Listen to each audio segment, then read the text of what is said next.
അധ്യായം 15-ാമത്തെ വാക്യം. 3:15 ഇങ്ങനെ വായിക്കുന്നു: യഹോവ നിന്റെ ന്യായവിധികളെ മാറ്റി നിന്റെ ശത്രുവിനെ നീക്കി കളഞ്ഞിരിക്കുന്നു. ഇസ്രായേലിന്റെ രാജാവായ യഹോവ നിന്റെ മധ്യേ ഇരിക്കുന്നു. ഇനി നീ അനർത്ഥം കാണുകയില്ല. സ്തോത്രം. Praise the Lord. കരമൊരു കർത്താവിനെ സ്തുതിക്കാം. Praise the Lord. ഞാൻ ആദ്യമേ പറഞ്ഞു, നമ്മുടെ നിഗമനങ്ങളെ, കൺസെപ്റ്റുകളെ മാറ്റി എഴുതുന്നതാണ് ദൈവത്തിന്റെ വചനമെന്ന് പറയുന്നത്. ദൈവത്തിന്റെ പദ്ധതികൾ എന്ന് പറയുന്നത് നമ്മുടെ നിലവുകളെയും നമ്മുടെ കാഴ്ചപ്പാടുകളെയും അടിമുടി മാറ്റിമറിക്കുന്നതാണ്. സ്തോത്രം. ചിലതൊക്കെ ഒത്തുപോകുമായിരിക്കും, അത് ആ ജീവിതത്തിലേക്ക് വന്നു കഴിയുമ്പോൾ. എന്നാൽ ഇവിടെ പറയുന്ന ഒരു കാര്യം എന്ന് പറയുന്നത്, യഹോവ നിന്റെ ന്യായവിധികളെ മാറ്റി എഴുതും. ഇന്ന് വരെ വന്ന ജീവിതത്തിന്റെ ദുരന്തങ്ങൾ, പരാജയങ്ങൾ, കണ്ണുനീരിന്റെ അവസ്ഥകൾ, ഒറ്റപ്പെട്ടു പോയ ജീവിതത്തിന്റെ സാഹചര്യങ്ങൾ, വിശ്വാസത്തെ കുറിച്ച് വിരൽ ചൂണ്ടി കുറ്റം പറഞ്ഞ നാളുകൾ, ഇതുവരെ നീ വിശ്വസിച്ചിട്ടും ഇതുവരെ നീ ആരാധിച്ചിട്ടും ഇതുവരെ നീ നുള്ളിയും പാടിയും കൊട്ടിയും നടന്നിട്ടും സാഹചര്യം എന്താ മാറാത്തത് എന്നുള്ള ചോദ്യം നമ്മളെ പലപ്പോഴും ഇരുത്തിക്കളഞ്ഞ സാഹചര്യം നമ്മുടെ ജീവിതത്തിലുണ്ടെങ്കിൽ ഒരു തിരിച്ചറിവ് ഇത് മനസ്സിൽ കരുതിയിട്ട് ആ ദൈവത്തിന് കടന്നു പോകുവാണെന്ന് ദൈവത്തിന്റെ ആത്മാവ് ഓർപ്പിക്കുന്നു. അതിതാണ് സ്തോത്രം. ഇന്നുവരെ നീ അനുഭവിച്ചതും ഇന്നുവരെ ചുമന്നുകൊണ്ട് നടന്നതുമായ എല്ലാ ഭാരങ്ങളും വിട്ട് നിന്നെ പുതിയൊരു നിയോഗത്തിലേക്ക്, പുതിയൊരു തലത്തിലേക്ക് നിന്നെ കരം പിടിച്ച് ഒന്ന് എഴുന്നേൽപ്പിക്കാൻ ദൈവത്തിന്റെ ആത്മാവ് ആഗ്രഹിക്കുന്നുണ്ട്. എത്ര പേര് അതിന് കരം കൊടുക്കുവാനിടയായിത്തീരും? എത്ര പേര് അതിന് തയ്യാറുണ്ട്? എത്ര പേര് എഴുന്നേൽക്കുവാനിടയായിത്തീരും? എന്റെ സാഹചര്യങ്ങളെ മാറ്റുന്നവന്റെ അവരുടെ സാന്നിധ്യം എനിക്ക് അനുഭവിക്കുവാനിടയായിത്തീരണം. എന്നെ മാറ്റുമെന്ന് പറയുന്ന, എന്റെ കുടുംബത്തിന്റെ സ്ഥിതികളെ മാറ്റുമെന്ന് പറയുന്ന അവന്റെ വലിയ സാന്നിധ്യം എനിക്ക് അനുഭവിക്കുവാനിടയായിത്തീരണം. അതുകൊണ്ട് ഞാൻ എന്നെ തന്നെ സമർപ്പിക്കുന്നു. ഇന്നലെ വരെ എന്റെ ജീവിതത്തിൽ വന്നതല്ല കർത്താവേ ഞാൻ ആഗ്രഹിക്കുന്നത്. കുറച്ചുകൂടെ മെച്ചപ്പെട്ട ഒരു പ്രാർത്ഥനാ ജീവിതം എനിക്ക് വേണം. കുറച്ചുകൂടെ മെച്ചപ്പെട്ടതായിരിക്കുന്ന ഒരു ആത്മീയ ജീവിതത്തിന്റെ വഴികൾ എന്റെ ജീവിതത്തിൽ വേണം. പ്രൈസ് ദി ലോർഡ് എന്ന് എത്ര പേര് ആഗ്രഹിക്കുന്നുണ്ട്? ഞാൻ ഈ പറഞ്ഞു വരുന്നതിന് സാരം ഇതാണ്: നമ്മുടെ വിധികളെ മാറ്റി എഴുതുവാൻ ദൈവത്തിന് കഴിയും. നമ്മുടെ വിധികളെ അവന്റെ വിധിയാണ്, ആ കുടുംബത്തിന്റെ ദൈവം കൊടുത്ത വിധിയാണ് എന്നൊക്കെ പറയരുത്. സ്വതന്ത്രം. പരാജയം എന്ന് പറയുന്നത് കണ്ടിട്ട് പലരെ കുറിച്ച് നമ്മളൊക്കെ പണ്ട് മാർക്കിട്ടിട്ടുണ്ട്. ഇപ്പൊ ഞാൻ ഭയപ്പെടുന്നു അങ്ങനെ ഒരു വ്യക്തിയെ കുറിച്ച് അഭിപ്രായം പറയാം, ഒരു കുടുംബത്തെ കുറിച്ച് അഭിപ്രായം പറയാം. ഇപ്പൊ എനിക്ക് ഒരുപാട് ഭാരമുണ്ട്, ഒരുപാട് ഭയമുണ്ട്. സ്തോത്രമുണ്ട്. അവർക്ക് ജീവിക്കാനായിട്ട് നല്ല അവസരങ്ങൾ കിട്ടിയതാണ്, അവർക്ക് മാനസാന്തരപ്പെടാൻ അവസരം കിട്ടിയതാണ്, ഒരുപാട് ദൈവദാസന്മാർ ഏറെ ഇറങ്ങി പ്രാർത്ഥിച്ചതാണ്, ഒരുപാട് യോഗങ്ങളും കൂട്ടങ്ങളും നടത്തിയതാണ്. എന്നാൽ രക്ഷപ്പെടാമായിരുന്നു. അന്നൊക്കെ അവര് അംഗീകരിച്ചില്ല, ഏറ്റെടുത്തില്ല, ദൈവദാസന്മാരുടെ വാക്കുകൾ ഏറ്റെടുത്തില്ല, പ്രൈസ് ദി ലോർഡ്, പ്രവാചകന്മാരുടെ വാക്കുകളെ ഉൾക്കൊണ്ടില്ല. അതുകൊണ്ട് അവരിപ്പോ ഇതൊക്കെ അനുഭവിക്കും. അങ്ങനെ തന്നെ വരട്ടെ, അങ്ങനെ വേണം എന്ന് കേൾക്കുന്ന ഒരു അഭിപ്രായം. പാസ് പറഞ്ഞാൽ ശരിയെന്ന് പറയും. ഞാനൊരു കാര്യം പറയാം, ഇത് നമ്മുടെ കൺസെപ്റ്റാണ്. സ്തോത്രം. എന്നാൽ ദൈവം മനുഷ്യരുടെ വിധികളെയും കൺസെപ്റ്റുകളെയും മാറ്റി എഴുതി പുതിയൊരു നിലവാരത്തിലേക്ക് നമ്മളെ എടുത്തുയർത്താൻ പോവുകയാണ്. സ്തോത്രം. നമ്മളൊന്ന് വിട്ടുകൊടുക്കാൻ തയ്യാറാകണം. നമ്മളൊന്ന് വിട്ടുകൊടുക്കാൻ തയ്യാറാകണം. നമ്മുടെ ആത്മീയ ജീവിതത്തിന്റെ കടിഞ്ഞാണുകൾ മുഴുവനും വിട്ടുകൊടുക്കുവാനിടയായിത്തീരണം. യേശുവിന്റെ അധികാരമുള്ള നാമത്തിൽ. സ്തോത്രം. പട്ടം പറപ്പിക്കുന്ന കുഞ്ഞുങ്ങളെ നമ്മൾ കണ്ടിട്ടുണ്ട്, ചിത്രങ്ങളിലൊക്കെ കണ്ടിട്ടുണ്ട്. നമ്മുടെ ഇവിടുത്തെ കാലാവസ്ഥയും സാഹചര്യങ്ങളൊന്നും അതിന് അനുകൂലം. നിരപ്പുള്ള സ്ഥലങ്ങളിലേക്കോ വടക്കേന്ത്യയിലൊക്കെ പോയി കഴിഞ്ഞാൽ കുട്ടികളുടെ ഏറ്റവും വലിയ വിരോധം എന്ന് പറയുന്നത് പട്ടം പറപ്പിക്കുന്നത് ഈ ഭയങ്കര ഗ്രൗണ്ടുകൾ, നിരപ്പായ തുറസായ സ്ഥലങ്ങളാണ്. അത് അതിന്റെ മത്സരം തന്നെയാണ്. ഒരു പട്ടമൊക്കെ പറത്തി ആകാശത്ത് ഒരു പൊട്ടുപോലെ കാണാൻ കഴിയുന്നു. കാണാൻ കഴിഞ്ഞില്ലെങ്കിലും അതിന്റെ നിയന്ത്രണം ആ കുഞ്ഞിൻ അത് പിടിച്ചിരിക്കുന്ന ആ കുഞ്ഞിന്റെ കയ്യിലായിരിക്കും അതിന്റെ നിയന്ത്രണം എന്ന് പറയുന്നത്. Praise the Lord. ഉയരെ പറക്കുന്ന ഒരു പട്ടത്തെ മറ്റൊരു പട്ടത്തിന്റെ ചരടുകൊണ്ട് കട്ട് ചെയ്ത് കളയാൻ പറ്റും. അതിനകത്തുള്ള ടെക്നിക്കുകളാണ്. അതെന്താണെന്ന് ചോദിച്ചാൽ അതിനകത്ത് ഇങ്ങനെ ഈ കുപ്പിച്ചിലിന്റെ പൊടിക്കകത്ത് ഈ ചരട് അതിനകത്ത് മിക്സ് ചെയ്ത് പട്ടത്തിന്റെ അഗ്രഭാഗത്തേക്കാണത്. കൈ പിടിക്കുന്ന ഭാഗമല്ല, ഒരുപാട് ഉയരെ ചെല്ലുന്ന ഭാഗമാണ്. ആ ചരട് മറ്റേ ചരടുമായിട്ട് കൂട്ടിമുട്ടി കഴിഞ്ഞാൽ അത് കട്ടായി പോകും. അങ്ങനെയൊക്കെ സംഭവിക്കുന്ന കാര്യങ്ങൾ. ഒരു പട്ടം ദൂരെ പറക്കുമ്പോൾ ഒരിക്കലും ഇങ്ങനെയൊന്ന് ആഗ്രഹിച്ചു. എന്താണെന്നറിയാമോ? ഈ താഴെ നിൽക്കുന്നവന്റെ കയ്യിലിരിക്കുന്ന ചരട് ഒന്ന് പൊട്ടിച്ച് എന്നെ ഒന്ന് വിട്ടായിരുന്നെങ്കിൽ ഞാൻ എത്ര ഉയരത്തിൽ പറക്കാമായിരുന്നു. പൈസ യവൻ ഈ പിടിച്ച് കൺട്രോൾ ചെയ്യുന്നത് കൊണ്ട് എനിക്ക് ഈ പരിധി വരെ ഇവന്റെ കൺട്രോളിൽ ഞാൻ നിൽക്കുന്നത് കൊണ്ട് എനിക്ക് ഇത്രത്തോളം പറ്റത്തിട്ടു. അതുകൊണ്ട് എന്നെ ഒന്ന് പൊട്ടിച്ച് വിട്ടാൽ കൊള്ളാമായിരുന്നു എന്ന് ആഗ്രഹിച്ചു. ഒരു നാളിൽ ആരുടെയോ വേറൊരു പക്ഷത്തിന് ചരട് വന്നുമ്പോ പറഞ്ഞ പോലെ അവനെ കട്ട് ചെയ്തു. സ്വതന്ത്രമായിട്ട് അവൻ പറന്നു. നിമിഷങ്ങൾ കഴിഞ്ഞപ്പോൾ ഏതോ ഒരു മുൾപ്പടർപ്പിനേക്ക് അത് കാറ്റടിച്ച് താഴെ വീണത് തകർന്നു പോകുവാനിടയായിത്തീർന്നു. എപ്പോഴാ പുള്ളിക്കാരന് മനസ്സിലായത് ഈ ചരടും ഈ കൺട്രോളിംഗ് ഒക്കെ വേണമായിരുന്നു നിലനിൽപ്പിന് വേണ്ടി എന്ന് അവൻ ആഗ്രഹിച്ചു. ഇതുപോലെ നമ്മുടെ മേലുള്ള ഒരു വലിയ കൺട്രോളിംഗ് പലപ്പോഴും സ്വാതന്ത്ര്യമില്ലാതെ വചനത്തിനകത്ത് കൊണ്ട് കുഴിച്ചുവരം കിട്ടുകൊണ്ട് നമുക്ക് സ്വതന്ത്രമായി ജീവിക്കാൻ കഴിയത്തില്ല. എനിക്ക് പറക്കുവാൻ കഴിയത്തില്ല. എനിക്ക് കുറച്ചുകൂടെ സ്വാതന്ത്ര്യം ഇതിനകത്ത് നഷ്ടപ്പെടുക എന്ന് വിചാരിക്കുന്ന ദൈവമക്കളെ ഞാൻ പറയുന്നത്, ഹല്ലേലൂയ, ഈ കൺട്രോളിംഗ് ഉള്ളതുകൊണ്ടാണ് നീ നിലനിൽക്കുന്നത് തന്നെ. ഈ പ്രൈസ് ലോർഡ്, അല്ലെ, നിയമത്തിന്റെ കുരുക്കിനകത്ത് നിന്നെ ആക്കി വെച്ചത് കൊണ്ടാണ് നീ നിലനിൽക്കുന്നത്. അല്ലെങ്കിൽ നീ ഒന്ന് ചുറ്റുപാട് നോക്കിക്കേ. ഇതൊന്നുമില്ലാതെ നിന്നോടൊപ്പം ഓടിയവരും നിന്നോടൊപ്പം നിലനിന്നവരും ഒക്കെ ശൂന്യമായി പോയതല്ല. ആ വീടുകൾ ശൂന്യമാണ്. ആ സ്ഥലം ഇപ്പോൾ ശൂന്യമായി കിടക്കുന്നു. അവരൊക്കെ എവിടെയോ പോയി തകർന്നു കിടക്കുകയാണ്. എന്നാൽ നമ്മുടെ മേലുള്ള ഈ വിളിയാണ്, നമ്മുടെ മേലുള്ള ദൈവാത്മാവിന്റെ വലിയ സാന്നിധ്യമാണ് ഈ പകല് നമ്മളെ നിയന്ത്രിക്കുന്നത്. അതുകൊണ്ട് നമ്മുടെ മേൽ ദൈവാത്മാവിന്റെ ഒരു വലിയ സാന്നിധ്യത്തിനായി, ഒരു നിയന്ത്രണത്തിനായി ഏൽപ്പിച്ചു കൊടുത്തു കഴിഞ്ഞാൽ ഇന്നു വരെയുള്ള നമ്മുടെ ജീവിതത്തിന്റെ സകല മേഖലകളെയും മാറ്റിമറിച്ച് നമ്മളെ അനുഗ്രഹിക്കാൻ ദൈവത്തിന്റെ പദ്ധതിയുണ്ട്. സ്തോത്രം. ഒരു സഹോദരി പറഞ്ഞിരിക്കുന്നത്, കർത്താവേ, നീ ഇവിടെ ഉണ്ടായിരുന്നെങ്കിൽ എന്റെ സഹോദരൻ മരിക്കില്ലായിരുന്നു. എന്നിട്ട് വന്നിരിക്കുക 4 ദിവസം കഴിഞ്ഞപ്പം. 4 ദിവസം കഴിഞ്ഞപ്പം വന്നിരിക്കുക. ഇപ്പോഴേ നമ്മളാണെങ്കിൽ പറയും, അങ്ങനെയൊന്നും പറയാൻ പോകണ്ട, നമ്മൾ ആവശ്യത്തിനില്ലെങ്കിൽ തണുപ്പും ഇല്ലാത്ത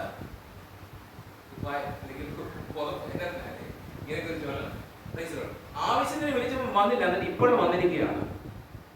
ദൈവകുഞ്ഞുങ്ങളെ, താമസിക്കും തോറും നിന്റെ ജീവിതത്തിന്റെ വാഗ്ദത്തങ്ങൾ, നിന്നെ നിന്ദിച്ചവര് കാണുക, നിന്നെ പുച്ഛിച്ചവര് കാണുക, നിനക്കെതിരെ വിരൽ ചൂണ്ടിയവര് കാണുക, സഹോദരന്മാരെ മാറി നിന്ന് കുറ്റം പറയുന്നതിന് നടുവിൽ വെച്ച് പെരുവഴിയിൽ വെച്ച് ചിലപ്പോൾ ദൈവം അനുഗ്രഹിക്കുന്ന ദൈവമാണ്. മറിയേ, പ്രൈസ് ദി ലോർഡ്, വിശ്വസിച്ചാൽ നീ ദൈവത്തിന്റെ മഹത്വം കാണും. ഒരുപാട് പേര് അഭിപ്രായം പറഞ്ഞായിരുന്നു. അവര് 10-25 വയസ്സേ ഉള്ളൂ. അത്രേ ഉള്ളായിരുന്നു അവന്റെ വീതി. സ്വത്രം അത്രേ ഉള്ളായിരുന്നു അവന്റെ വീതി. അവന്റെ സമയം അത്രേ ഉള്ളായിരുന്നു. ഓട്ടം തേച്ചു ഒരു അടുത്ത് കൂടിയിട്ട് വരിക. 102 വയസ്സ് വരെ എന്നൊക്കെ പറഞ്ഞു, എന്നാ ഓട്ടമാണ് ഓടിയതല്ലേ. സ്വത്രം എന്നാ ഓട്ടം ഓടിയത്. മാസം പറഞ്ഞാൽ അതൊക്കെയാണ് തികച്ചത്. അതൊക്കെയാണ് കംപ്ലീറ്റ് ചെയ്തിരിക്കുന്നത്. 25 വയസ്സൊന്നും തികയ്ക്കുന്നതല്ല. ഇടയ്ക്ക് വെച്ചൊക്കെ പോകുന്നതൊന്നും തികയ്ക്കുന്നതല്ല.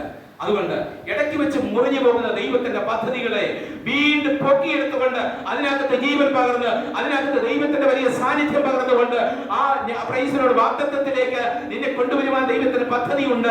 അതുകൊണ്ട് നിന്റെ വാഗ്ദത്തങ്ങൾ എവിടെയെങ്കിലും മുറിഞ്ഞു കിടപ്പുണ്ടെങ്കിൽ, എവിടെയെങ്കിലും അസ്തമിച്ച് കിടപ്പുണ്ടെങ്കിൽ, പ്രാർത്ഥന നീ മതിയാക്കി ചില വിഷയങ്ങൾ മാറ്റിവെച്ചിട്ടുണ്ടെങ്കിൽ അത് പുനഃപരിശോധനയ്ക്ക് വേണ്ടി വീണ്ടും പൊടി തട്ടി കുടഞ്ഞെടുത്ത് നിന്റെ മുമ്പിലേക്ക് കൊണ്ടുവരുവാൻ ദൈവത്തിന്റെ പദ്ധതിയുണ്ട്. ഇനി ഞാൻ ആ വിഷയം പ്രാർത്ഥിക്കുന്നില്ലെന്ന് പറഞ്ഞ ആ വിഷയത്തിനകത്ത് തന്നെ ദൈവം ഒരു അത്ഭുതം പ്രവർത്തിക്കുവാൻ താല്പര്യപ്പെടുന്നുവെന്ന് ദൈവത്തിന് അറിയാം. നീയാണ് മടുത്തുപോയത്, നീയാണ് ഇട്ടറിഞ്ഞ് മാറിപ്പോയത്, നീയാണ് അവിശ്വാസത്തിന്റെ വാക്കുകൾ പറഞ്ഞ് അകന്ന് മാറിപ്പോയത്. പക്ഷേ നിന്നെ സഹായിക്കുവാൻ എനിക്ക് കഴിയും. സ്തോത്രം. മറിയ, നീ ഇപ്പോഴും വിശ്വസിക്കുന്നുവോ? സ്തോത്രം. പുനരുത്ഥാനമുള്ള നാളുകളിൽ അവനെ ഉയർത്തുമെന്ന് ഞാൻ കേട്ടിട്ടുണ്ട്. മറിയ വിശ്വസിച്ചിരിക്കുക. അന്ത്യനാളിലെ ദൈവത്തിന്റെ പ്രവൃത്തികൾക്ക് വേണ്ടി വിശ്വസിച്ചിരിക്കുന്ന മറിയോട് പറഞ്ഞു, വിശ്വസിച്ചാൽ ഇപ്പോൾ തന്നെ ദൈവ പ്രവൃത്തി വെളിപ്പെടുവാനിടയായി. ഇപ്പോൾ തന്നെ. സ്തോത്രം. നമ്മൾ ഈ ലിസ്റ്റിൽ വെച്ച എല്ലാ കാര്യങ്ങളും ആഗ്രഹിക്കുന്നത്. സ്തോത്രം. മുമ്പ് ഞാൻ പറഞ്ഞ പോലെ വഴിയൊക്കെ ഒന്ന് മാറട്ടെ. ആ അടുത്ത തിങ്കളാഴ്ച ആകട്ടെ, അല്ലെ വരുന്നതിന്റെ പിന്നത്തെ വ്യാഴാഴ്ച ആകട്ടെ. എന്താ ഇതിന്റെ കാരണം? എന്തിനാ ഈ മാറ്റി വെക്കുന്നത്?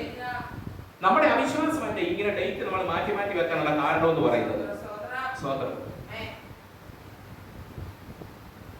കാൽവരിയിൽ 2 കള്ളന്മാരുടെ നടുവിൽ യേശു ക്രൂശിക്കപ്പെട്ടു. ഒരു കള്ളൻ കുറ്റം പറഞ്ഞു, മറ്റേ കള്ളൻ അനുകൂലിച്ചു സംസാരിച്ചു. നീ ദൈവപുത്രനെന്ന് ഞാൻ മനസ്സിലാക്കുന്നു. ഞങ്ങളൊക്കെ അറിയാത്ത ആ വിജയം പടരാത്തൊക്കെ ചെയ്തിട്ട് ഈ ശിക്ഷയും കുറ്റാവധിയൊക്കെ അനുഭവിക്കുന്നത്. പക്ഷെ നീ നീതിമാനാണ്, പ്രൈസോ, നീ ദൈവപുത്രനാണെന്ന് ഞാൻ തിരിച്ചറിയുന്നു. ഈ ദൈവരാജ്യം പ്രാപിച്ച് മടങ്ങി വരുന്ന സമയത്ത് എന്നെ കൂടെ ഒന്ന് ഓർക്കണമേ എന്ന് ഒറ്റ വാക്ക് ഇപ്പോഴാണ് പറയും. മോനെ ഇച്ചിരി കഴിയും, ഇവര് 2 ദിവസം ഉപവസിക്കുന്നത് ഞാൻ പറയാം. ഇവർ 7 ദിവസം വേണേ ഉപവസിക്കും. ദൈവാലയം കേൾക്കാൻ ആദ്യം നീ ഇരിക്കും, ഇനി അവിടെ കൊണ്ടുപോകണോ വേണ്ടായോ? ഇത് നമ്മുടെ കൺസെപ്റ്റ്. കർത്താവ് പറഞ്ഞ എന്നാന്നറിയാമോ? ഇന്ന് നീ എന്നോട് കൂടെ പരദീസയിൽ. ഇതിന്റെ അർത്ഥം എന്താണെന്നറിയാമോ? ഏറ്റു പറയുന്നവനെ, അനുഗമിക്കുന്നവനെ, സങ്കടപ്പെടുന്നവനെ, ആവശ്യബോധത്തോടുകൂടി കടന്നു ചെല്ലവനെ അപ്പോഴനുഗ്രഹിക്കാമെന്ന് പറഞ്ഞത്, ഇന്ന് അനുഗ്രഹിക്കാമെന്ന് പറഞ്ഞത്. ഇന്ന് നീ എന്നോട് കൂടെ പരദീസയിലേക്ക്.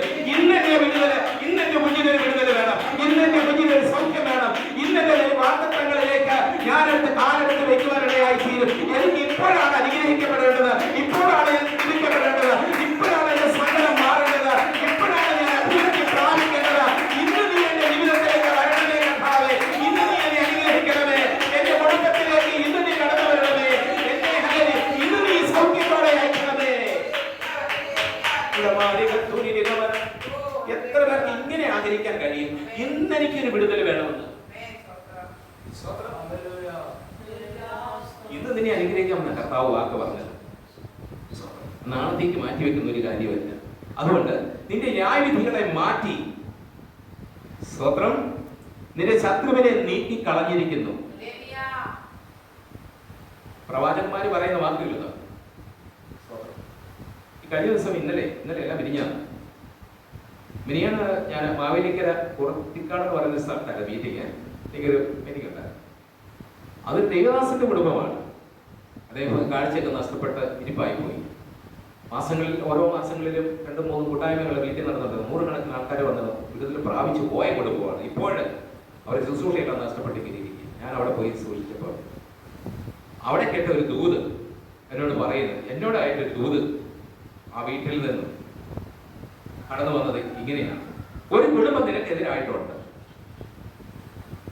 അത് പറയാം. അന്നേരം നമ്മൾ ഡൗണാണ്. സ്വതന്ത്രം.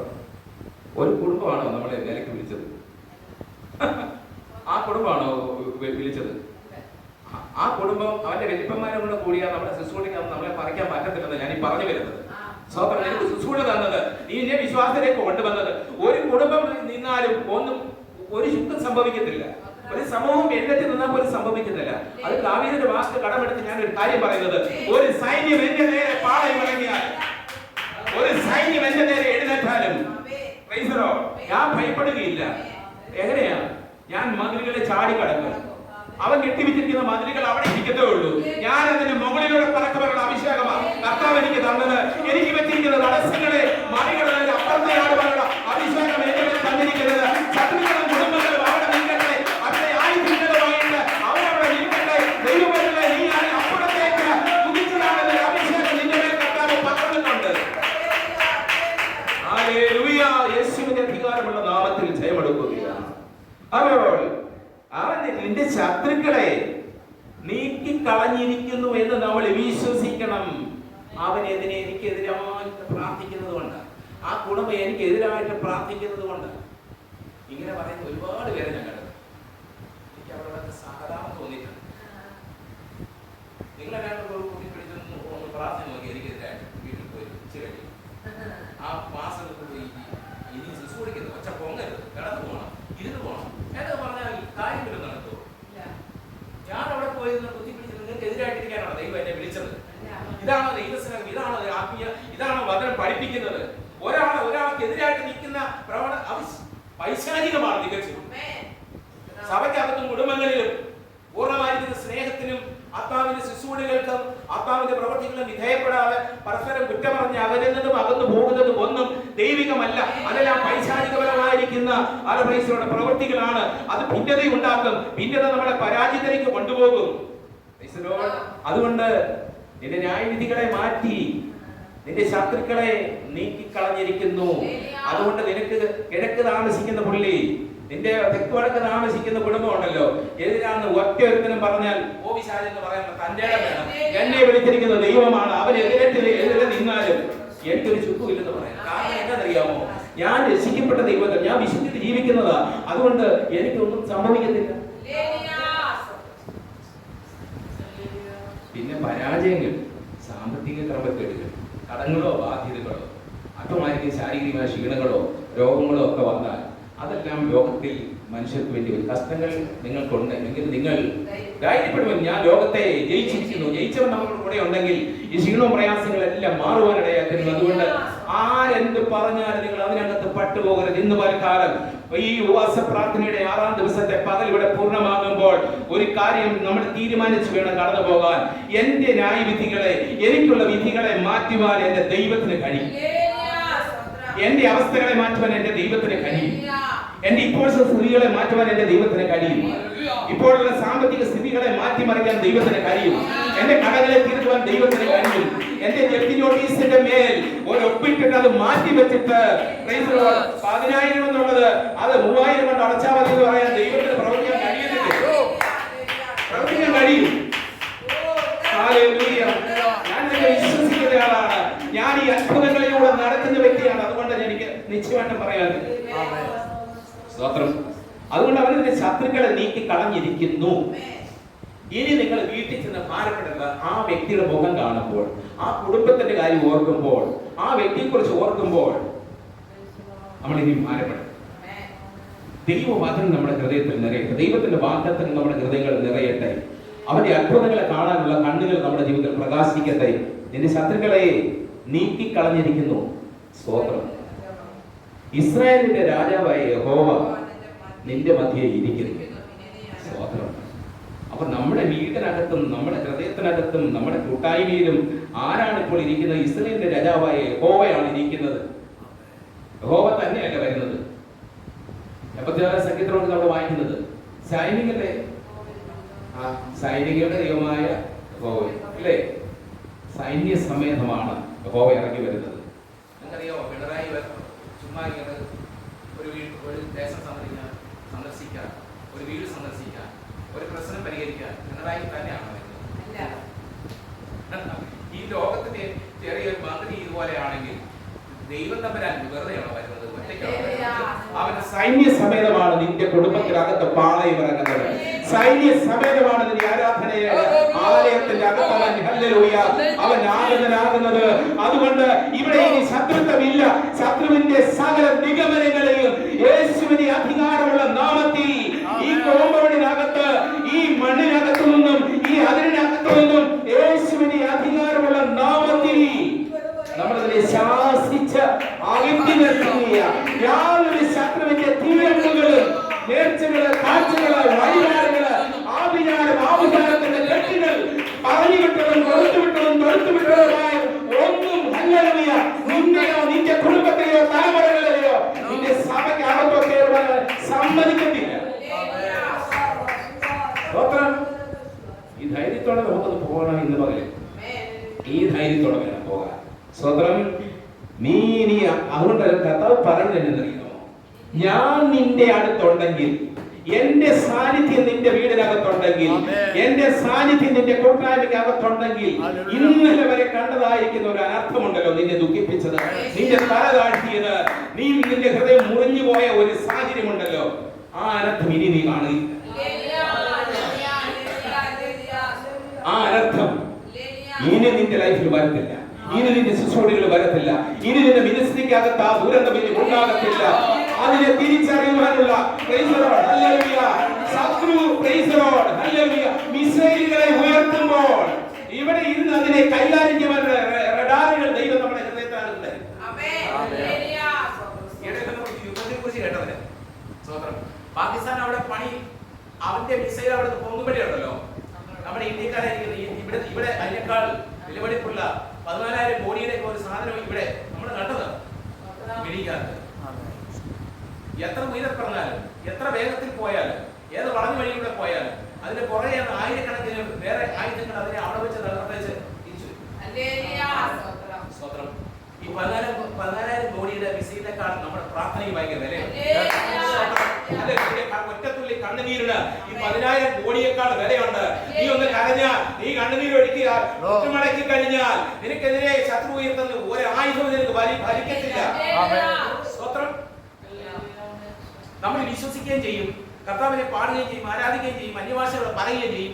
പിശാചെന്ന് പറയുമ്പോൾ പേടിക്കുകയും ചെയ്യും. എന്നാ പിന്നെ ഈ പരിപാടി വിട്ട അവന്റെ പറയുന്നു. പേടിക്കുന്നതുകൊണ്ട് ഞാൻ പറയുന്ന കാര്യമില്ല, പിശാചിനെ പേടിക്കുന്നതുകൊണ്ട് ഞാൻ പറഞ്ഞ കാര്യമില്ല. നിനക്ക് ദൈവത്തെ കൂടുതൽ പേടി അതിനെയാണെങ്കിൽ നീ അതിന്റെ പുറകെ പോകും.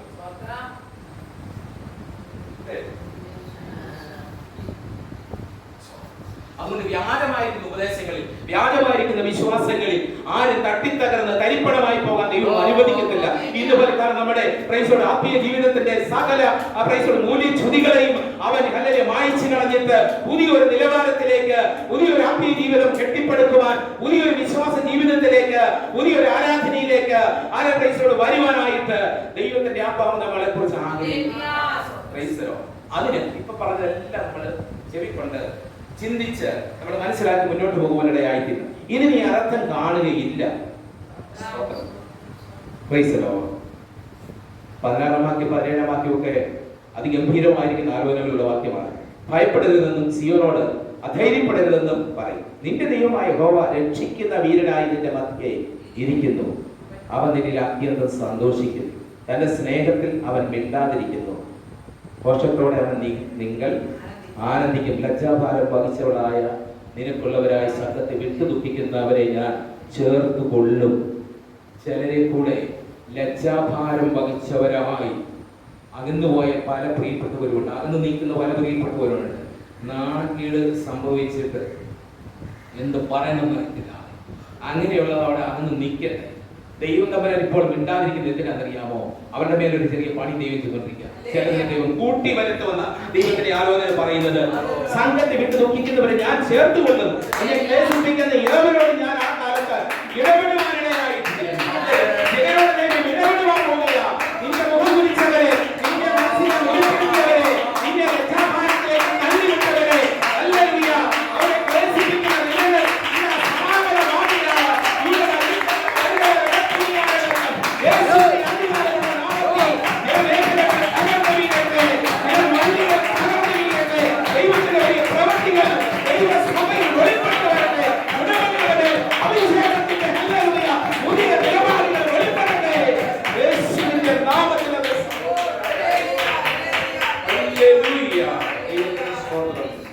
അതുകൊണ്ട് ഈ ഉപവാസ പ്രാർത്ഥനകൾ എന്നൊക്കെ പറയുന്നത് നമ്മുടെ ജീവിതത്തിന്റെ നിലപാടുകളെ മാറ്റി എഴുതുന്നതാണ്, നമ്മളെ അനുഗ്രഹിക്കുന്നതാണ്, നമ്മളെ ശക്തിപ്പെടുത്തുന്നതാണ്, സഭയിലെ കുടുംബങ്ങൾ അഭിവൃദ്ധിയിലേക്ക് വരുന്നതാണ് ഉപവാസവും പ്രാർത്ഥനയും എന്നൊക്കെ പറയുന്നത്. സമയം ഇപ്പം മുന്നോട്ട് എനിക്കറിയാം. അപ്പോൾ നമ്മൾ വൈകിയാണോ അത് തുടങ്ങിയതൊക്കെ. അതുകൊണ്ട് ഞാൻ അധികം മുന്നോട്ട് പോകാൻ താല്പര്യപ്പെടുന്നില്ല എന്നും വെച്ച് സ്തോത്രം. അപ്പോൾ നമ്മുടെ കൺസെപ്റ്റുകളെ മാറ്റി എഴുതുന്ന ദൈവമാണ് നമ്മളെ വിളിച്ചിരിക്കുന്നത്. നമ്മൾ വിചാരിക്കണം.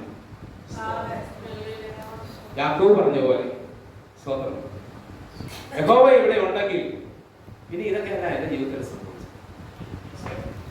ദൈവം തമ്മിൽ കൂടെ ഉണ്ടെങ്കിൽ ഇത് സംഭവിക്കും. ദൈവം തമ്മിൽ കൂടെ ഉണ്ടായിരുന്നപ്പെടാം. പടൽ ആടി ഉലഞ്ഞത്, കാറ്റടിച്ചത്, കൊടുങ്കാറ്റ് തകർത്ത് കളയാൻ ഒരുങ്ങിയത് അവരെ കൂടെ ഉള്ളപ്പോൾ തന്നെ യേശു എഴുന്നേറ്റ് കഴിഞ്ഞപ്പോൾ കാറ്റിനെ ശാന്തമാക്കി കടലിനോട് അടങ്ങുക എന്ന് പറഞ്ഞു. ഇവരാരെന്ന് തമ്മിൽ അവർ പറഞ്ഞു. ഇവരുടെ ദൈവം ആരാന്ന് ജനം പറയട്ടെ, നമ്മൾ പറയാൻ പോകണ്ട. ജനം പറയട്ടെ, ജനം വിശ്വസിക്കട്ടെ. ചുറ്റും കൂടി നിൽക്കുന്നവര് തിരിച്ചറിയാൻ പോവുക നമ്മുടെ ദൈവം ആരാണ്, നമ്മൾ വിശ്വസിച്ച ദൈവം ആരാണ്, നമ്മളെ ആരാണ് വിളിച്ചതെന്ന്, ആരാണ് ഇവിടെ നമ്മളെ ക്രൈസ്തവരെ സ്ഥാനപ്പെടുത്തിയതെന്ന് ദൈവം തമ്മിലാണത് ക്രൈസ്തവരോട് വെളിപ്പെടുത്തുവാനിടയായി തീരും. അതുകൊണ്ട് പടകിനെതിരെ, കൂട്ടായ്മയ്ക്കെതിരെ, കൂടിവരവിനെതിരെ ഉണ്ടാകുന്ന സകല തീയുമ്പുകളെയും പറിച്ചു മാറ്റി നാളുകളിൽ ഒരു വലിയ അഭിവൃദ്ധി ക്രൈസ്തവരോട് ദൈവം തമ്മിലാണ് നമുക്ക് നൽകാൻ പോകുന്നത്. അതുകൊണ്ട് നമുക്ക് വളരെ വിശ്വാസത്തോടെ പ്രാർത്ഥിച്ച് സ്നേഹത്തോടെ ഐക്യത്തോടെ നമുക്ക് മുന്നേറുവാൻ സഹായിക്കട്ടെ. എനിക്ക് അനുവദിച്ച സമയത്ത് ഞാൻ കത്തദാസിനും കുടുംബത്തിനും ദൈവസഭയ്ക്കും എല്ലാവർക്കും നന്ദി പറഞ്ഞുകൊണ്ട് താഴ്മയോടെ ദൈവസന്നിധിയിൽ ഇരിക്കുന്നു. ദൈവം നമ്മെ അനുഗ്രഹിക്കട്ടെ.